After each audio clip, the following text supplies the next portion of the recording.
Good afternoon, good evening, everyone. Welcome to First Church of Religious Science. Welcome to our Thursday evening Louise Hay class.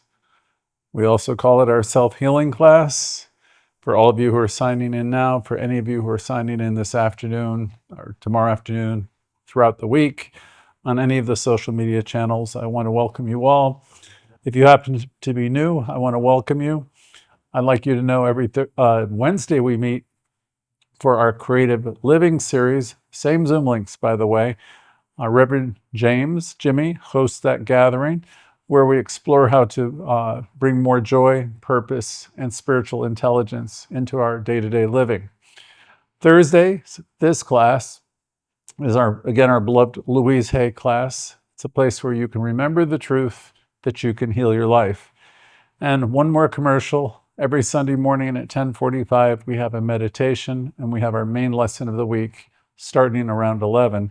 Same Zoom links. So if you've never come to a Sunday, I'd like to invite you to join us one Sunday. You can watch us on Facebook and YouTube 24 hours a day. You can catch a broadcast. And if you happen to watch on YouTube, be sure to click the like button and subscribe. It helps us in ways I don't understand, but it's the best thing I can ask you to do. It certainly helps us get our message out. You can also find support links in the Zoom call to your right. So if you'd like to help us keep this work going, please do whatever you can do. We appreciate any support. This afternoon, we're getting to something powerful. And the title of this particular Louise Hay segment is Nothing is Wasted. So let's begin. Let's take a breath together. A healing breath in and out. And allow yourself just to be here, to be present, to be awake, to be alert, to be alive, here in this moment, here in this magnificent body, here in this life, and know all is well right here, right now, knowing that this moment is perfect, whole, and complete, because that's where healing will always begin, in this moment, not in the past, not in someday, but right here, right now, in this sacred new moment. So this evening's message is deeply personal for many of us because whether we admit it or not, these are the quiet moments in life, maybe as we're getting older, where we stop and think, what was I doing? What was I doing all those years? What was I doing in that job or that relationship? Or why didn't I know better? Why did I stay in that situation? Or worse, how did I wind up being in a similar situation again and again? Or another question is, was it too late by the time I figured it out? You see, if we're not careful, we keep looping around with these very old, painful stories, and we wind up spiritually second-guessing ourselves. We're involved in a game where we look back at our lives and we pick apart everything we did.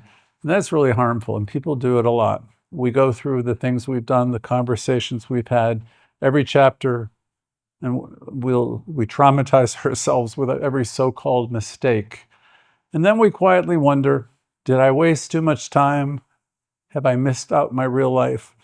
And so that's exactly why we're here tonight, to heal that type of thinking up. I want to say something very clearly. You didn't miss anything. You didn't waste your life. You didn't ruin the story. In fact, tonight we're going to turn the entire story around with this lesson. Today, I want to show you that even the chapters that you'd rather forget and not talk about, or not look at, they weren't wasted. So if you can relate to any of these things, and it's easy to relate, there's a kind of cultural pressure, especially in Western society, that says success has to happen early. In other words, you've got to have your education, you've got to get your career on track and all that stuff. And if you don't have it all figured out by the time you're 30 or 40, or certainly by 50, you're behind. See, these are old ideas. And another idea is that your healing took decades. or any of these types of things. Let me tell you right now, all these ideas are false narratives. They're all myths. They're flat out soul breaking myths. There's no timeline that you were supposed to follow. So wherever you heard these things and however this inner dialogue is telling you you should be someplace else, you want to let all that stuff go. There's no timeline that you were supposed to follow. There's no expiration date on your transformation either. And your divine timing is not too late. You haven't missed the boat. Maybe you were still building your wings at these different points in your life. Raymond Charles Barker, the founder here in New York, used to say, you, yes, you, that's you and me, all of us are the whole bit.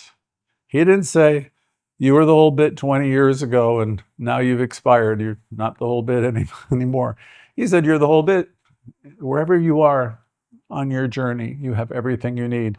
He didn't say you were the whole bit before your divorce. He didn't say you were the whole bit before your body changed or before the world fell apart. He said, you are right now whole, complete, brilliant, and you're still unfolding.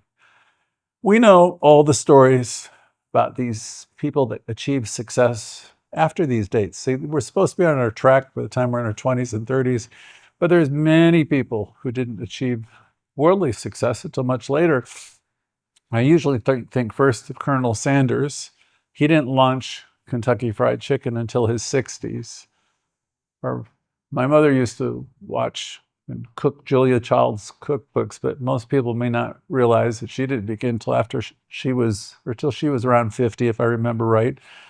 The author of who published The Little House on the Prairie TV show, she didn't begin until her 60s. So these aren't exceptions that I'm giving you. These are reminders. I've seen it in my own family. My parents built several businesses, many businesses when I was younger, up north in New England. And then they made a bold move, both in their 50s. They didn't retire. They reinvented themselves. They moved south. And what unfolded for them was nothing less than astounding. It was remarkable. The thing that was most remarkable in my family is I saw how my mother stepped out of the businesses with my father, and she created a whole new chapter for herself. And after working years behind the scenes, she built a thriving, phenomenal career that went on for over 2 decades. And she didn't even begin until she was in her early 50s. So here's the thing I want to say for all of us. It's never too late to grow into our best life or grow into our brilliance. It's never too late. It's never too late to rise. Everything that she had lived through, every conversation, as I remember, everything, every setback, trained her and prepared her for her next level of success. I remember, I didn't set out to be a religious science minister, far from it.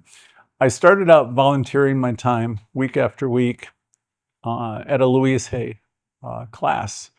And then I started working in small rooms, small churches, and often for free. There weren't any cameras. There was no spotlight. It was just me and the book, You Can Heal Your Life, and some people who needed healing, who wanted healing. I had the desire to comfort, to support, and to help people learn about self-healing. And honestly, at the time, I didn't know a great deal about it. I knew a little bit, probably more than some people, but not enough at the time, or I didn't think so. I knew I was good with people, and I had been drawn into metaphysics, having long concluded that the churches of my youth weren't going to work for me. They had dogmatic systems, and what I was being drawn to is what Louise Hay was offering, and what Ernest Holmes was talking about is having direct experience, knowing that there is an energy and a power that's in me, operating through me. But I didn't know that was going to take me anywhere. But I was very clear that we're dealing with a healing energy, a presence. And at that point, I didn't know a lot more than that. I started facilitating these self-healing groups after the original leader had to step down. She was moving to another city. And I was surprised how quickly people accepted me as the facilitator. Could have been that they just loved the Louise Hay material too. There's an expression out there which is that you teach what you need to learn. So maybe that's also true. Those early days of facilitating these groups was somewhat magical. Louise Hay's message was so simple, and that's what she said herself. She said, it's all very simple. And it was, and I watched people accept her thoughts and her teaching, and I saw the change myself. I saw how it was helping people, and I can tell you it absolutely inspired me. It wasn't part of some great plan of mine to do it. I wasn't trying to build any type of career out of facilitating groups. I knew what I was doing and what this material was doing was important. In the same way Ernest Holmes knew the teaching was important. He wasn't overly thrilled with the church concept that developed, but he knew the teaching was important. If anything, in my case, my actual career was suffering a little bit because I was spending so much time increasingly with these groups. There were several a week, and I was involved in the teaching and all the things that people needed. I was pouring my energy and my attention into this, and it was pulling me away a bit from my daytime job. On any given evening, there was a lot of pain shared in the room, but that pain was always offset by love and hope and by the positive direction that was coming from the messages from Louise Hay. So I saw healing with my friends. I could feel it in the room. And every time we gathered every evening, it felt like a healing group. I could sense its power. And over time, whatever I was doing started to attract some attention.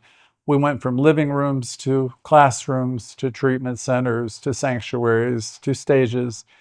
And as I mentioned, I became a witness to everyday miracles, healings of every kind imaginable, physical, emotional, spiritual.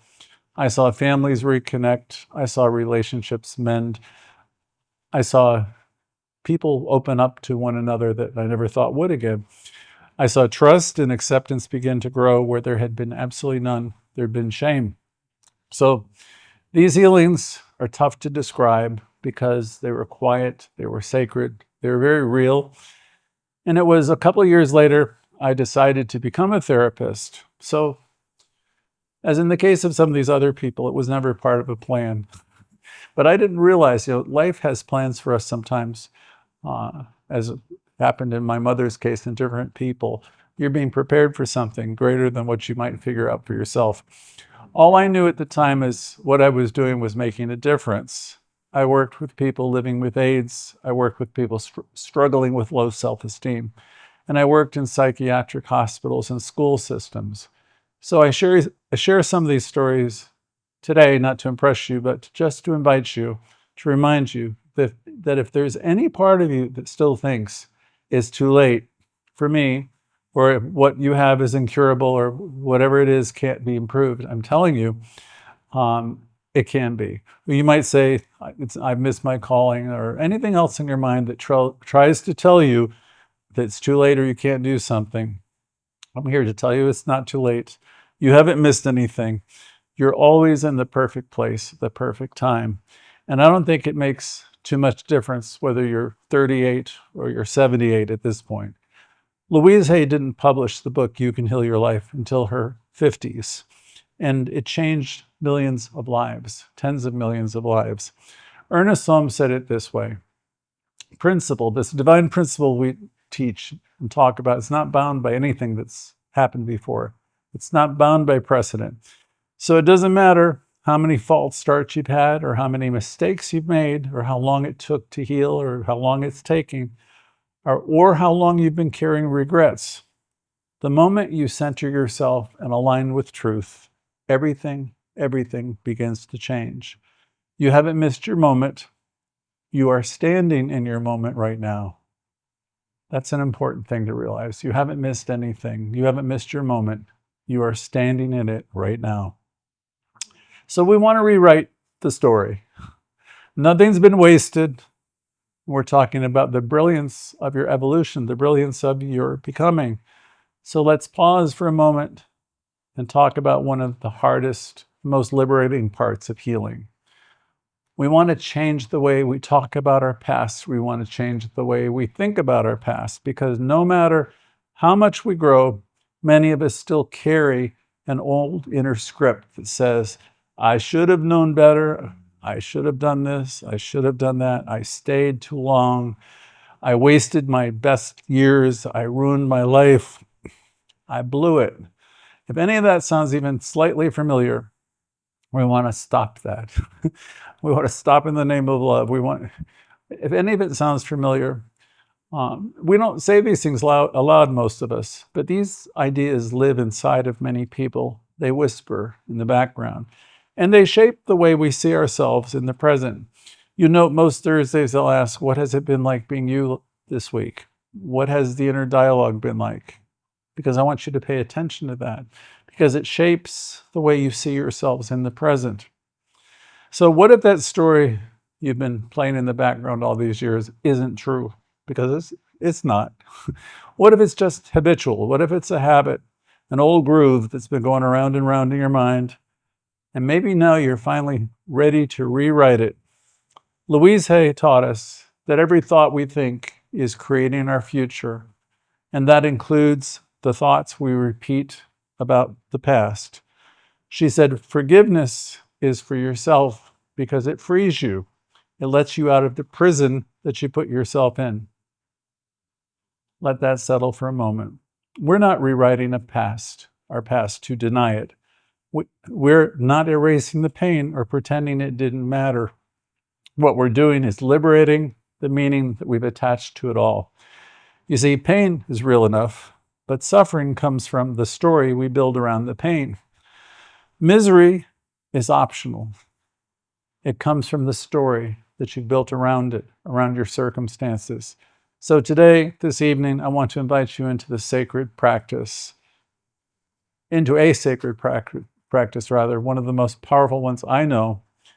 Bless what you thought was broken. Reframe whatever you thought was a failure. Yes, whatever you thought you have done, and recognize the brilliance that came forth through the cracks. Wherever you are, you've been brought to a higher place of understanding. Because even if you weren't proud of the version of yourself way back when, that version, even with your mistakes at the time, was still growing you. Even if it looks like you took a wrong turn or several wrong turns, you gained wisdom that you couldn't have gotten any other way. Let me say that again. You could not have become the person you are now without the road you traveled. You may not like all the scenery, you might not like all you went through, but the path is still sacred. And you know how I know? Because you're here, because you're alive, because you're aware now, and you're willing to do the deeper work that tells me everything I need to know about your spirit.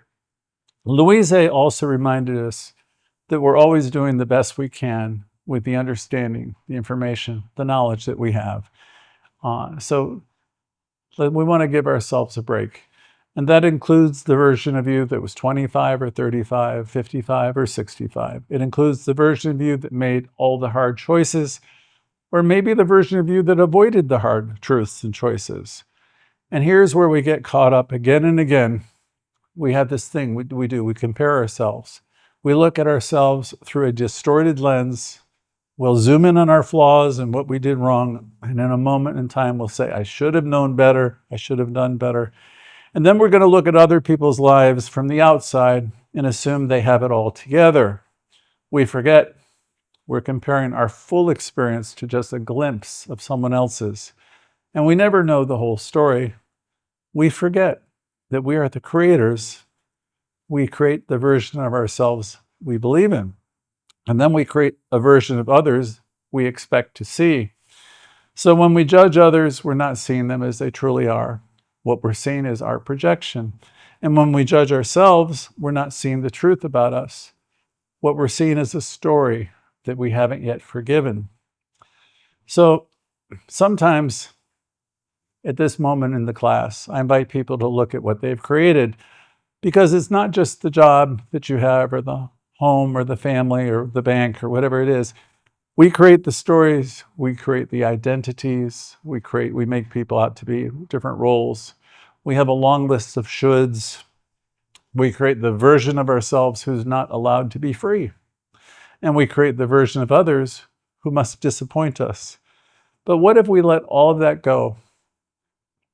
What if we let it all go? In AA, there's a phrase, we're standing at the turning point. And right now you are. You're standing at the turning point. This is a new moment. This new breath is a new breath. This moment is your turning point. You don't have to fix everything.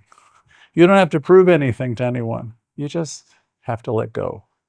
Let go with complete abandon. Let go of the judgment. Let go of the comparisons. Let go of the need to rewrite the past and trust the process of life. The universe has your back completely. It always has.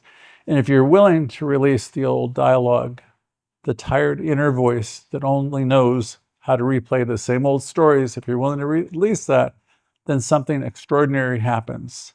Your life will open up again, not from trying, but from truth. Because the moment you stop arguing with your past, you begin writing your future. And Louise would say, we're each 100% responsible for our lives. So that's a word that scares people. But in this teaching, you embrace it, it will set you free. Because when you accept responsibility for your life, it means that you don't have to live with guilt or shame or blame. The word responsibility will have you think this way. If I created this, then I can create something new. If I'm responsible for it, it means I created it, and that means I can create something new. If I shaped my past, that means I can shape my future. You see, in religious science, we don't teach that things happen to us randomly.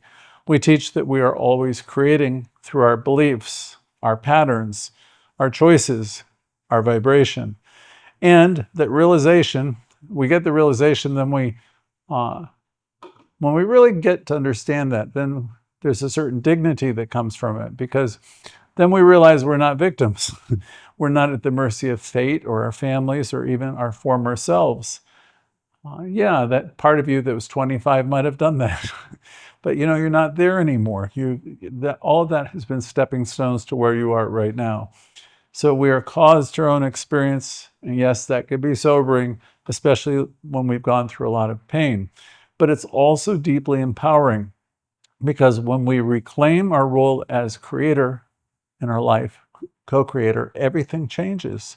That's why this moment matters. That's why this is your turning point. And in this moment, you get to say, I released the past, not because I'm pretending it didn't happen, but because I now understand I was learning how to use my power. There's no more room here for blame, not towards others, and certainly not towards ourselves. Blame is heavy. It will sink your spirit, but loving yourself, taking ownership of your life, will lift you. So let me ask you gently, what if you stopped seeing your past as a punishment and started seeing your past as something that prepared you to where you are today? What if you could look back on that time, the one you always have a tendency to skip over, and say, even then, or even that situation was working for me? Because here's the truth. Life is never against you. Life is always showing up, and it's always showing you your own consciousness, never to shame you, only to awaken you or waken you up. It's like Ernest Holmes said, there's power for good in the universe greater than you, and you can definitely use it. But to use it, you have to claim it. You have to say, I am the thinker who thought the thought. I am the chooser of the belief.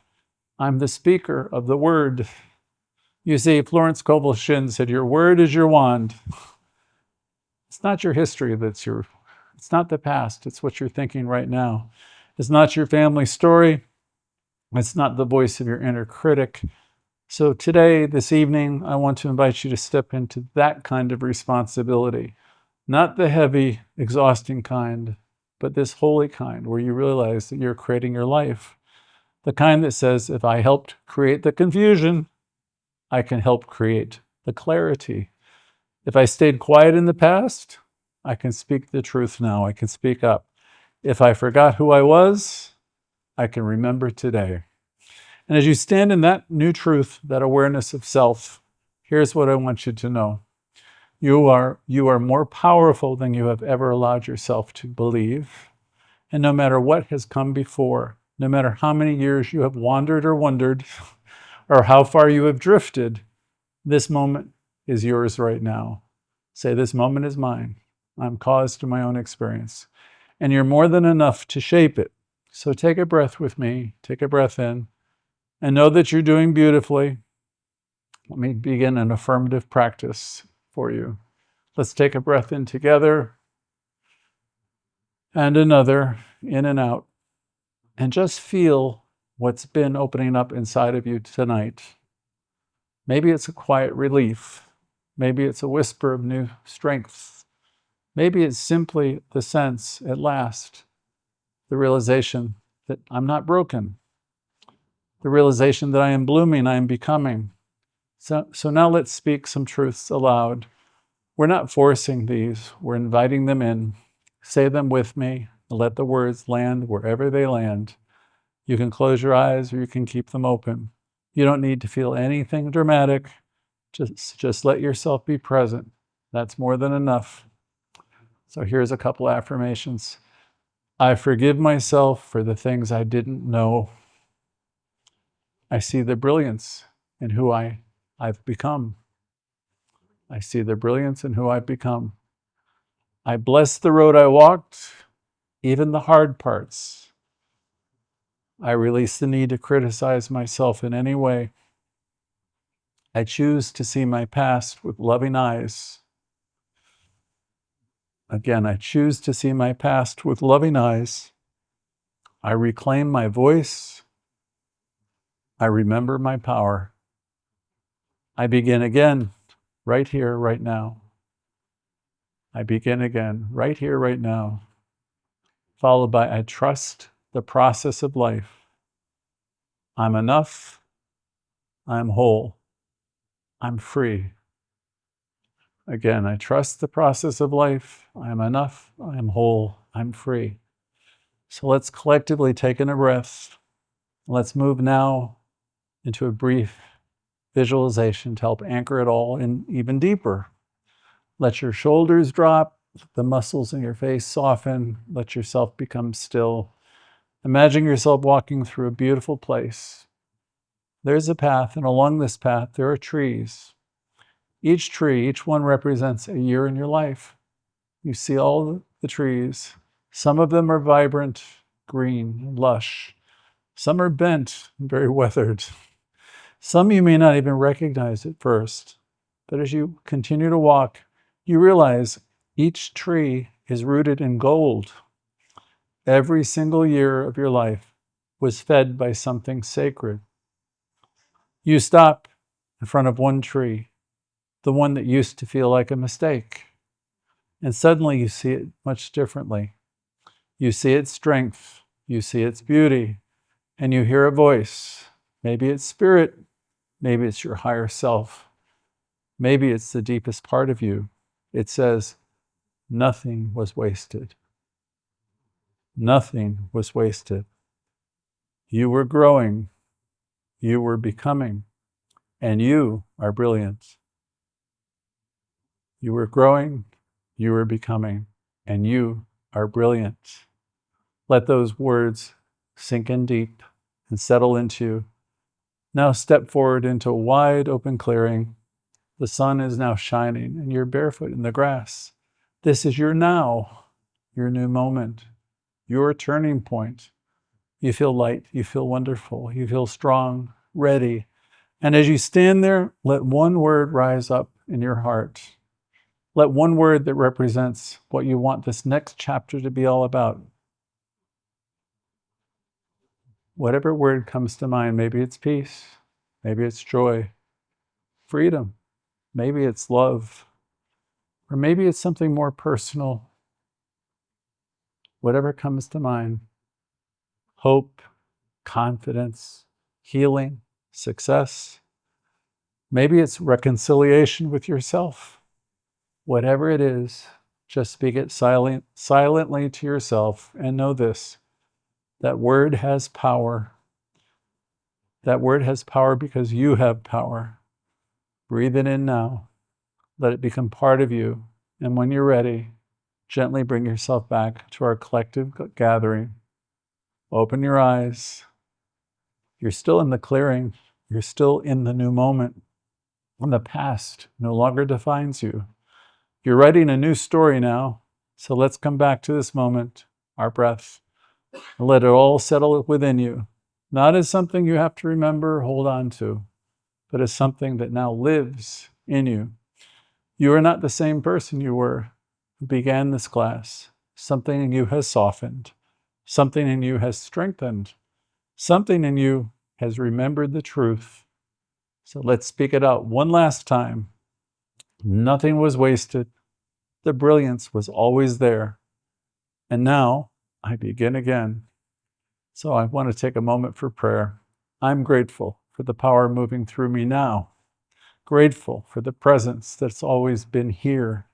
Every step of my path has brought me to this moment, and I bless it all. I release the past with love. I forgive the younger version of myself who is still learning to trust. I speak a new word today, a word of peace, a word of healing, a word of great possibility. I'm no longer waiting. I'm no longer hiding. I stand in the brilliance of my becoming.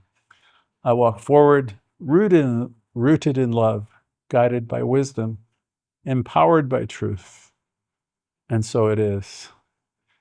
So, friends, this was a journey today. This was fun, a journey we've taken. I know we have touched something deep. And when we do this, we have the freedom to finally stop punishing ourselves for the past. And we start honoring who we've become. So now we open the space. If something touched you this evening, if a phrase landed, if an image moved you, if a memory came and something shifted, this is your time to share it if you'd like.